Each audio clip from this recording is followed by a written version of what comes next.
Hi, Miss Pastillas. Ah, Unang-una gusto ko magpakilala. Ako nga pala si Martin Dominguez. Tawagin mo na lamang akong King sa puso mo. Kasi napanood kita sa Showtime about sa ginawa mong recipe daw na pastillas. Gusto mo turuan din kita kung paano magluto ng spaghetti para maiba. Una, huwag ka nang maghanap ng pastillas na panghalo. Kasi hindi masyadong masarap yun. Paaasahin ka lang nun. Madidisappoint ka lang sa lasa nun. Mas okay ng spaghetti. Or, natry mo na ba yung french fries?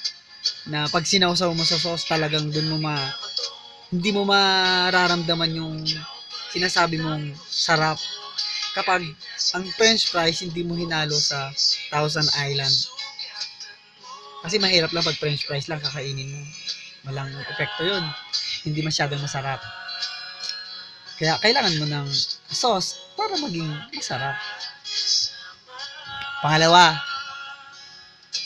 wag mong hayaan mo silang magsabi sa'yo ng I love you or mahal kita.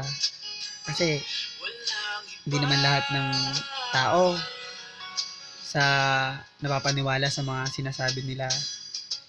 Oo, madali lang magsabi ng I love you. Madali lang. Pero ito tatandaan mo, aanhin mo ang I love you nila kung hindi naman marunong magpahalaga. Mas okay nang maging single kaysa maging tanga. Kaya kung ako sa'yo, Miss Pastillas, huwag ka na maghanap ng pastillas na yan. Ang pangit nun, ang pangit ng lasa nun.